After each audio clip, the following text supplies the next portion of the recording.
Chuck Labelle, bonjour. Bonjour, Gisèle. Chuck Labelle, je sais que sur votre certificat de naissance, c'est pas écrit Chuck, c'est écrit Jean-Guy. Jean-Guy. Il y a bien du monde qui se pose la question, ça vient d'où, ça, Chuck? Ah ben, c'est un sobriquet. C'est mon ami qui me l'a donné.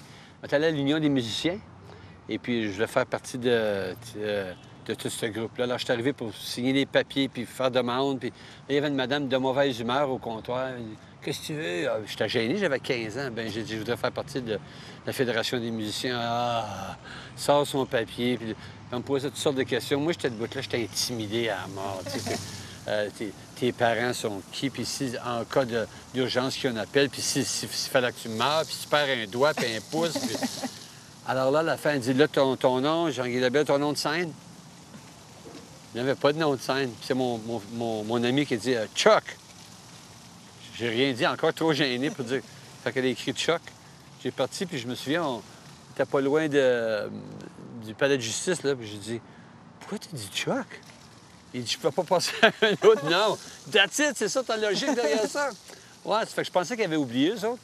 Mais là, on a commencé à avoir de la poste à la maison. Puis nous autres, on allait au bureau de poste à Blizzard Valley. On vivait dans cette division. Puis ma mère a dit je sais pas qu'est-ce qui se passe dernièrement. Il m'envoie de la poste pour un Chuck Labelle.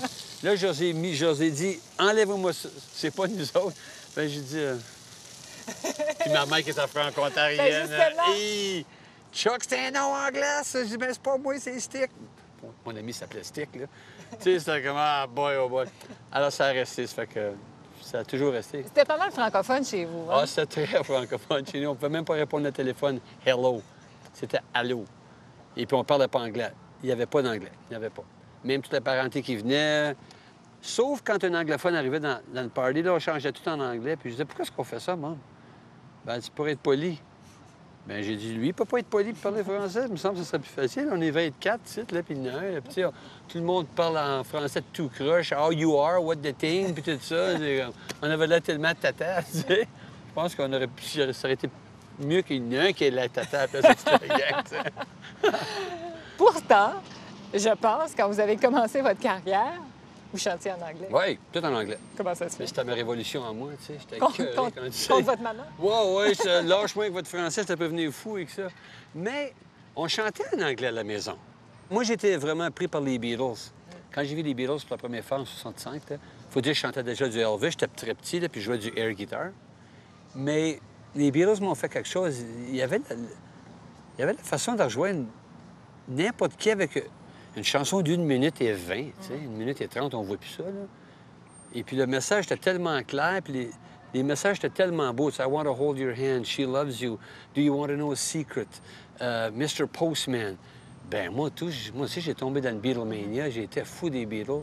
Puis c'est à cet instant-là que j'ai dit non, moi, je vais gagner ma vie à chanter. Et vous, quand vous avez commencé votre carrière, bien que c'était beaucoup country chez vous à la maison, oui. C'était pas une carrière country que vous en faisiez? Non, moi, je suis parti dans le pop rock, vraiment ce qui était populaire. Et puis j'ai fait beaucoup de musique aussi des années 50, tu sais, du Bob Chouap. On faisait du stuff comme ça, Boogie Woogie Bugle Boy. Alors, c'était quand même de la vieille musique, puis aussi beaucoup de musique quasiment militaire, tu sais. Tu te souviens de We've Got to Sing the Bismarck. In May of 1941, the war. On chantait ces tunes-là parce que mon père chantait ça. Lui, mon oncle Jean-Claude, il chantait mal. Mais il chantait les boys. Ça. Alors, j'ai commencé dans le pop. Ensuite, j'ai découvert le heavy metal. Ça n'a pas été long. Là. Ça, j'aimais ça. Wow! Quand on est tombé dans le Black Sabbath, ça a commencé avec Grand Funk Railroad. Et puis Alice Cooper, tout ça. Puis là, j'avais vraiment le goût d'entrer dans ces personnages-là. J'ai créé mon propre personnage. J'ai eu tellement de fun aussi. Mais en même temps, c'était des années difficiles, je pense. C'était beaucoup de routes, voyager dans des petites places un peu partout en Ontario. Oui, dans tellement de trous partout dans le Canada, tu sais. Moi, j'ai dormi n'importe où. Nomme une place. Oui, j'ai dormi. OK. Dans les chambres de fournaise, des hôtels, où il y avait le traitement d'eau, tu sais, une sleeping bag à terre parce qu'il n'y avait plus de chambre, parce que la bande, avant nous autres, avait tout cassé les lits, les lampes avaient détruit la place. C'était aussi l'arrivée de la drogue, tu sais. Ouais. Puis la grosse boisson, alors c'était pas mal fou. Alors, à quel point s'est fait le déclic, non seulement de chanter, bon, d'abord en français, puis ensuite de se tourner plus vers le country? J'ai toujours aimé le country. J'ai été élevé sur ça, mais C'est un phénomène. Je m'en étais vraiment pas rendu compte comment j'aimais le country. Mais c'est les musiciens, puis les gens qui venaient dans les loges après le spectacle, qui disaient... J'étais assis dans un coin, j'étais toujours en train de chanter du country. Ça me faisait du bien. Parce que, je sais pas, c'était très nostalgique pour moi. Mes oncles, partis, mes tantes. Puis j'y vois encore dans ma tête, chanter dans le salon avec leurs grosses guitares Martin, puis des Gibson Dove, puis des guitares incroyables. C'était des ex-militaires, eux autres, alors ils chantaient leur peine, tu sais. Puis le country, c'est ça, c'est un peu le blues de l'homme blanc, tu sais. J'ai pas peur de pleurer. Puis ça m'apporte la larme à l'œil assez souvent, de chanter du country. Et puis là, quand j'ai commencé à plus à composer et à écrire dans ce style-là, je trouvais que, wow, hey, j'ai quelque chose à dire là. Et en français. Ouais. C'est pas cool, chanter en français. Mais pourtant, ça a l'air que c'est cool. Bien, la preuve que c'est cool, c'est que vous avez un projet avec les écoles du nord de l'Ontario maintenant qui s'appelle Radio Show. Oui. Parlez-nous un peu de C'est ça. extraordinaire. J'étais cassé, j'avais plus de job. Et puis là, je suis allé voir une de mes amies au conseil. J'ai dit, c'est quoi, j'ai une idée pour un projet. Parce que tu sais que la vie d'artiste, c'est pas riche. On est bien, on est heureux, je chiale pas. Alors, je suis allé voir Carole Dubé. J'ai dit, Carole, j'ai une idée pour un projet parce que je travaille déjà avec les jeunes depuis une dizaine d'années. Ça a commencé en 88, au Sault-Sainte-Marie, quand la ville s'est déclarée unilingue anglaise. Une femme qui s'appelle Bernadette Clément m'appelle. Elle est une ex-religieuse. Elle était chez les sœurs, et puis là, et puis elle me dit, Chuck, j'ai eu ton nom de quelqu'un, là. Tu viendrais-tu chanter dans nos écoles au Sault-Sainte-Marie? Bien, je jouais avec Rodeo Drive, du country anglais. Je dis, ben, qu'est-ce que tu veux que je fasse? Elle dit n'importe quoi. Je comprenais pas, hein. Je dis, ben, je dis n'importe quoi. Quoi? Tu veux juste que j'aille chanter? Ben non, faire quelque chose avec les jeunes pour qu'ils soient fiers de chanter en français. Oh. Je suis arrivé là, puis j'avais aucune idée. J'avais amené une petite machine enregistrée, puis quelques micros. Puis on écrit une chanson thème de l'école avec les jeunes. Mais c'était pas une chanson de bébé Lala, là. C'était vraiment un beau texte, une musique moderne. J'ai fait de la programmation. Puis c'est comme ça que ça a commencé. Puis ça n'a jamais arrêté. Mais Radio Show, je voulais donner une chance aux jeunes de passer à la radio. Parce que moi, je me souviens, puis c'est encore un thrill pour moi, d'être dans une limo quelque part, d'un show à l'autre, ou dans mon camion, et d'entendre ma chanson à la radio. Ouais. Man, ça fait assez du bien. Tu peux pas t'imaginer. Ça fait comme, wow! Je me souviens, j'arrivais à Montréal pour jouer à la Place des Arts. Et puis on est dans le limo, puis je dis au gars, tu monteras-tu la radio? Oui, mais il monte la radio, puis on rockait d'un coup. Et ce soir, à la Place des Arts, Chuck Labelle, et voici un... C'est moi, ça! Tu sais, j'ai pas personne pour le partager avec. J'appelle à la maison, c'est moi, c'est là. Écoute ça, Hélène, écoute ça! Alors, ça fait du bien. Alors, j'ai dit, les jeunes aussi ont besoin de ça. Et puis, si on est pour cultiver une culture franco-ontarienne, si on est pour récolter, il faut l'assumer, puis lui aider à grandir, puis leur aider à écrire des chansons en français qui viennent d'eux. Et puis, je pense qu'avec le nom Radio Show, c'est un beau nom pour Avec Radio Show, je me présente dans les écoles, on passe des auditions, on choisit des musiciens, on demande aux élèves d'école pour écrire des textes, on fait un choix de texte. Ensuite, la musique, la composition, on enregistre cette musique-là en studio pour des centaines d'heures à mixer pour apporter ce produit-là pour qu'il soit assez bon pour passer à la radio. Et ensuite, c'est le concours à la radio et l'Internet. Et ensuite, une grande finale où les écoles se rencontrent en compétition pour être les grands lauréats. Les prix sont extraordinaires. Et puis encore là, ça me garde parmi les jeunes. Et puis ça m'a aidé beaucoup avec mon dernier album à parler de plein de choses. Parce que sur mon dernier disque, j'ai beaucoup exploré la tristesse et les difficultés qui m'entourent. Je regardais les jeunes, tu sais, combien de jeunes viennent de familles séparées, ça se peut pas. C'est incroyable. Et puis les jeunes, ils veulent en parler.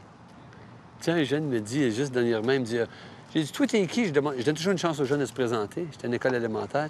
Je dis, t'es qui, toi? Ouais. Il dit, puis moi, je suis un tel. Puis il dit, moi, mes parents sont séparés, puis je trouve ça bien dur. Il me dit ça. 5e année, that's it. Alors, je dis, qu'est-ce que tu trouves difficile? Il dit, la chose la plus difficile pour moi, c'est de balancer le montant de temps que je passe avec un ou l'autre. Parce que je me fais chicaner, je passe trop de temps avec mon père, puis je me dis ça. C'est assez plate pour un enfant de vivre cette responsabilité-là. C'est pas à lui, ça. Bien, Je suis le cowboy, puis j'aime les jeunes, puis j'aime pas les voir partir, souffrir. Vous parliez de votre prochain album. Un album où on se dirige peut-être moins country, puis on se dirige plus vers le pop, c'est ça?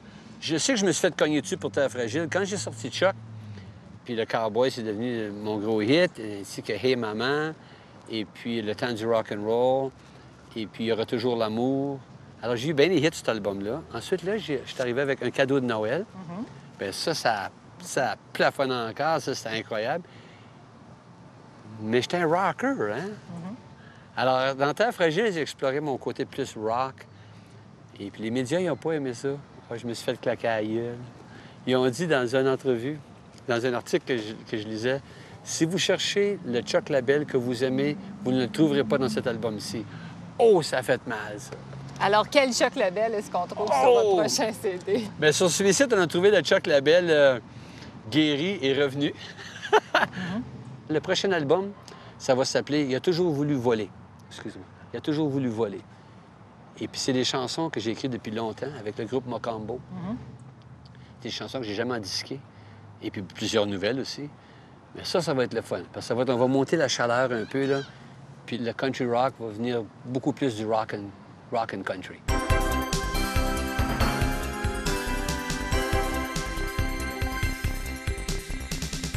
Chuck Label, si vous avez le choix d'être sur scène avec n'importe quel chanteur, musicien, mort ou vivant, ce serait qui? Avec n'importe qui? N'importe qui. Paul McCartney.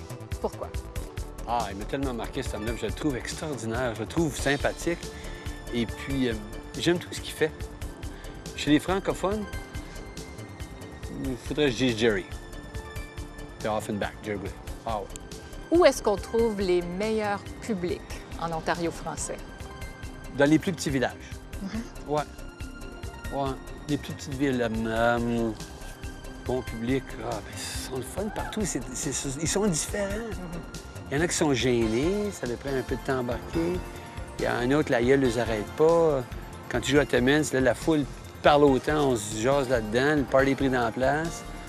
Capus Casing, un public très à l'écoute. Sudbury, bien des chums, c'est Chuck. Wow, Ottawa, confus. Chuck Label. Ah, c'est lui, ça. Dernière question. Oui. J'ai entendu dire que vous avez fait du parachute. Pourquoi? Tout ce qui est dangereux, j'aime ça, j'aime le rush. Je fais du parachute parce que ça me donne un high que je peux pas expliquer. Le premier high me durait à peu près 3 mois. J'avais le sourire collé à la face, j'ai fait ça se peut-tu? C'est quelque chose. Peut-être essayer ça. Pas sûr. Oui, t'aimerais ça. Je te dis, je te jure, les gens, moi, disent qu'ils n'aimeraient pas ça, puis ils sont venus, puis ils aiment ça. On s'en reparle. Chuck Label, merci beaucoup. Merci. Merci beaucoup.